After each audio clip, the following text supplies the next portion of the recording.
Arjuna, who I competed lots of times on the cricket field, ladies and gentlemen. First of all, I am humbled by all the remarks made about me by your former cricketers, who I played several times over my cricketing career. So I want to thank them, and actually really I feel humbled. There were some of the things that were said. I want to thank you also, Mr. Speaker, for saying nice things about me. So thank you very much. And then I'm again honored that you have asked me to open this sports center, high performance sports center. But today, in front of my ex-colleagues, I just want to say a few things. You see, number one, sports teaches you something which you do not learn in any university or any school. Because the idea of competing in sports is to prepare you for life, for struggle in life. The problem is that some sportsmen, when they finish their sporting career, they live in their comfort zone. They do not want to take any more challenges. And the entire experience of struggle on the sporting field, which is taught to you, is lost. Because the moment you do not take on any other challenges means that that experience which you've learned how to struggle is gone. So let me just say one thing. What did sports teach me? Sports taught me that it was not the most talented player that became a champion. It was the player who had that ability to take the knocks, who knew how to take defeat, who was not demoralized by defeat, but who learned from the bad times. Because in life, whatever you do, life is never in a straight line. It's in cycles. You will have your ups and downs in whether it is education, whether it is in business, and as Arjuna would know, in politics. It's a cycle. You have your good and your bad times.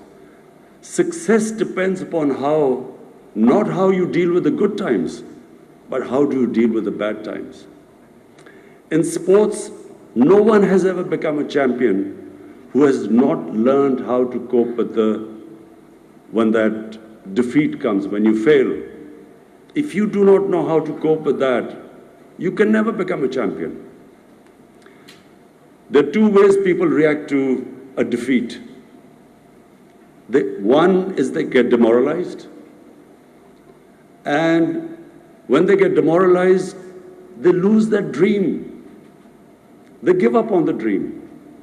Second are those people who become champions, who actually learn from defeat, who do not give up. But every time there is a setback in life, there are lessons to be learned. So that ability to analyze where you went wrong, and then pick yourself up and start struggling again. That is the only way you become a champion. And that's the only way anyone achieves anything big in life. So what I feel is that sports prepares you, it gives you that ability that you can actually excel in anything. Whatever you do, if you have learned those lessons from sport, you can excel in it. So in my case, I was not the most talented cricketer when I started. My two first cousins were, both of them captained Pakistan, and both of them, all my other cousins said, were far more talented than me. So when I was growing up, I was always told that I was never going to be as good as them. And then when I played my first test match, I was dropped. And everyone thought that was the last they would ever see of me. So for 3 years I never played, I was out of the cricket team. So there were two ways.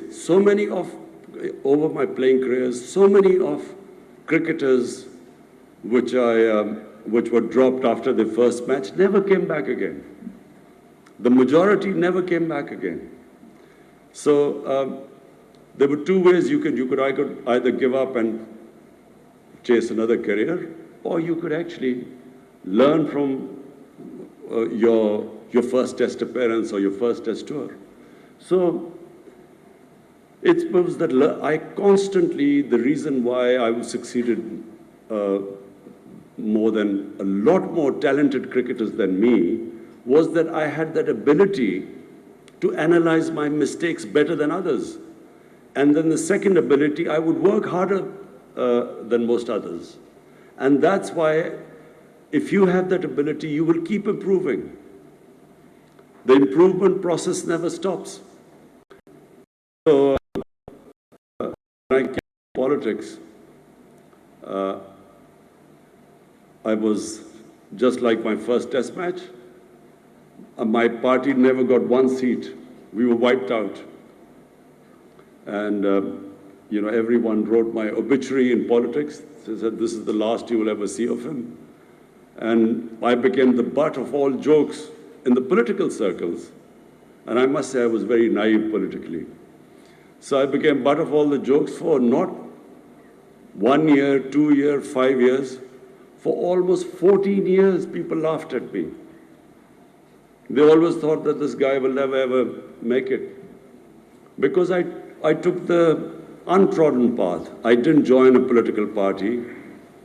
I didn't join a group of old politicians and then form a party. I started alone, with no political background, with no politicians, no established politicians, but they wouldn't join me anyway because they thought I had no chance of winning. So I started with very few people, and for 14 years, Arjuna, message for you. For 14 years I was alone with very few people and butt of all the jokes, and no one thought I would win. So it was the lessons I learned in cricket that helped me in politics. The key lesson is that you only lose when you give up. As long as you don't give up, no defeat cannot make you lose. It's just a way of strengthening you. There's a verse which I've always followed since I was a boy. It is one of our greatest poets wrote this little verse, which said, it refers to the eagle or to the hawk who's flying way above everyone else. And it tells the hawk, he says, "Oh hawk, don't be scared of the force of wind that hits you. It's only meant to make you fly higher. Because when you have resistance, the Almighty has made us human beings such that the moment we face resistance, if we stand up to resistance, we get stronger." We in Islam believe that the human being was made by the Almighty God, even above angels. And we in Islam believe that when Satan was banished by God from heavens, it was the reason why Satan refused to bow in front of man. While all angels bowed in front of man, Satan refused. Because he said, I'm made of fire, I'm superior to him. And God told Satan that, look, even you don't know the power I've given to man. So we have immense power, all of us have incredible power inside us. But that power will only come out when we face resistance. When we pit ourselves up against challenges, only then that power comes out. That potential, that human potential only comes out then. Problem is that somewhere along the line we give up. And that's when we lose. So the more you face resistance, the stronger you get. If you put your arm against a higher weight, your arm will get stronger. but the mind is the powerhouse. And the more you put your mind into to resist and to challenge, it just gets stronger and stronger. So eventually, I mean, it's hardly ever happened in anyone who understands politics. In a two-party system, it hardly ever happens that a third party breaks through. And so my party, we broke through a two-party system, two established parties, and we got more seats in the parliament than all of them. But it took a long time, 22 years. So the lesson for young people, the youngster who was saying he was still who was very young when we won the World Cup, the lesson is simple. All of us can become whatever we dream of. We should never stop dreaming. Anything that you can dream, you can achieve, provided you are prepared to struggle for it, and provided you do not get demoralized from the bad times, but instead, every bad time is a time of reflection, self-analysis, so that you even come back much stronger. I must say that it's a pleasure for me to see my old colleagues here. I have watched Sri Lanka. I came here first time straight out of university in 1975, and I remember playing against the Sri Lankan team. I always thought they had talent. I always thought Sri Lankan teams had especially batting talent. But then they did not have the self-belief. They did not believe that they could win. It was exactly the same with us. When I, as an 18-year-old, first played for my country, I remember we toured England, and I remember my senior players telling me that, look, do not think we can beat the English. You know, then colonialism was much fresher in 1971 when I first played. They said, you know, we've just come here to learn. My own senior players were saying, do not think we can beat the English.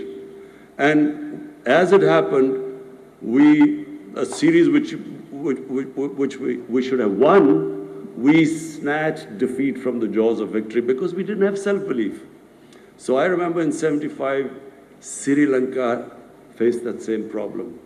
And gradually I saw the team evolve, develop self-belief, and I must say I commend you, Arjuna, because you were the one who actually instilled in them that grit, determination, self-belief, and we were all very pleased to watch you win the World Cup in Lahore.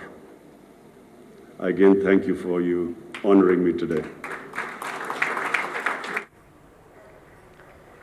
Colombo سے یہ براہ راست ceremony آپ ملاحظہ کر رہے تھے جو وزیراعظم پاکستان عمران خان کے اعزاز میں منعقد کی گئی تھی۔ وزیراعظم عمران خان کا کہنا تھا کہ کھیل آپ کو وہ کچھ سکھاتا ہے جو کبھی آپ کسی ادارے، یونیورسٹی یا کالج میں نہیں سیکھ پاتے۔ اس کے بعد ان کا کہنا تھا کہ کھیل آپ کو مقابلہ کرنے اور جیتنے کا سبق دیتا ہے۔ ان کا کہنا تھا کہ جو اپنی ہار سے سبق لے وہی اصل چیمپئن ہوتا ہے۔ وزیراعظم عمران خان نے آخر میں کہا